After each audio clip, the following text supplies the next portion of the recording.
22 अक्टूबर को दुर्गा अष्टमी है। इस दिन सर्वार्थ सिद्ध योग सुबह 6:26 से शाम 6:44 तक है। ऐसे में आप 22 अक्टूबर को सुबह 6:26 से कन्या पूजन कर सकते हैं। कन्या पूजन के दिन इस मंत्र का जप अवश्य करना चाहिए।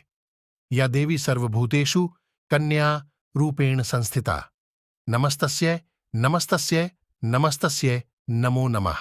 कन्या भोज और पूजन के लिए कन्याओं को एक दिन पहले ही आमंत्रित करना चाहिए। गृह प्रवेश पर कन्याओं का पूरे परिवार के साथ स्वागत करें और मातृशक्ति का आवाहन करें। कन्याओं को स्वच्छ जगह बिठाकर सभी के पैरों को दूध से भरे थाल या थाली में रखकर अपने हाथों से उनके पैर धोने चाहिए और पैर छूकर आशीष लेना चाहिए। पूजन करने के बाद ही व्रत को पूर्ण माना जाता है। नवरात्रि में अष्टमी या फिर नवमी तिथि पर लोग कन्या पूजन करते हैं। शास्त्रों के नियमानुसार कन्या पूजन में 9 कन्याओं को भोजन करवाने का नियम बताया गया है, लेकिन कुछ लोग अपने हिसाब से 5 या फिर 7 कन्याओं को माता का रूप मानकर पूजा करते हैं। नवरात्रि में अष्टमी या फिर नवमी को कन्या पूजन करने का और उनकी कृपा से आपकी सभी मनोकामनाएं पूर्ण होती हैं। वहीं अगर आप कुछ गलतियां कर देते हैं तो मां दुर्गा नाराज हो जाती हैं। आइए आपको बताते हैं कि कन्या पूजन में किन बातों का ध्यान रखना चाहिए और किन नियमों का पालन करना चाहिए। इस बात का ध्यान रखें कि कन्याओं के घर में आने के बाद उन्हें सीधे भोजन करने के लिए न बैठा दें। पहले उनके पांव अपने हाथ से धोएं और हल्दी, कुमकुम और चावल से टीका करें। उसके बाद उनको पूर्व दिशा की ओर मुंह करके साफ आसन पर बैठाना चाहिए। फिर कन्याओं को खीर, पूड़ी, सब्जी और हलवा चना परोसें। इस बात का ध्यान रखें कि कन्याओं को खाने के लिए जबरदस्ती नहीं करनी चाहिए। वे जितना खा पाएं उन्हें आदरपूर्वक उतना ही खिलाना चाहिए। कन्याओं को भेंट में दें ये वस्तुएं। भोजन करवाने के पश्चात कन्याओं के पैर धोकर उन्हें उपहार स्वरूप कुछ वस्तुएं भेंट कर सकते हैं।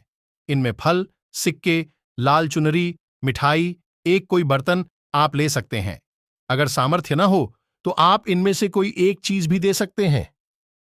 उपकार देने के बाद उनके पैर छूकर आशीर्वाद लें और उन्हें द्वार तक सम्मानपूर्वक विदा करके आएं। कन्या पूजन में रखें ये सावधानियां। कन्या पूजन करने में कुछ सावधानियां भी रखनी चाहिए। ऐसा करते वक्त कन्याओं को जरा भी डांटें नहीं और पूरी श्रद्धा के साथ उनकी पूजा करें। कन्याओं को इस दिन भूलकर भी बासी भोजन न करवाएं। 9 कन्याओं के साथ कम से एक बालक को भी कन्या पूजन में बैठाना चाहिए। बालकों को भैरव का रूप माना जाता है। कन्याओं के विदा होने के बाद तुरंत साफ सफाई में नहीं लग जाना चाहिए। अगर आपके पास कन्या पूजन करने का वक्त नहीं है या फिर किसी और कारण से ऐसा नहीं कर पा रहे हैं तो मंदिर में यथाशक्ति भोजन भेजकर दान करवा देना चाहिए। इस उम्र की कन्याओं को कराएं भोजन। कन्या पूजन में शामिल करने के लिए 2 से 10 वर्ष की कन्याओं को बुलाना चाहिए। इनकी संख्या कम से कम 9 तक होनी चाहिए। कन्या पूजन के दौरान कन्याओं को माता रानी का रूप समझकर पूजा करनी चाहिए। मान्यता है कि यदि अविवाहित कन्याएं ऐसा करती हैं तो उनके शीघ्र विवाह के योग बनते हैं। कन्या पूजन में न करें ये गलतियां। कन्याओं का भूलकर भी किसी प्रकार के अपमान न करें। कन्याओं के लिए जो भोजन बनाएं उसमें भूलकर भी लहसुन प्याज का प्रयोग न करें। कन्याओं को भोजन करवाने से पहले भोजन को झूठा न करें और को कन्याओं से पहले खाने को दें। कन्या पूजन में कन्याओं के साथ गलती से भी भेदभाव न करें। आपको हमारी यह वीडियो अच्छी लगी हो तो लाइक और चैनल को सब्सक्राइब अवश्य करें।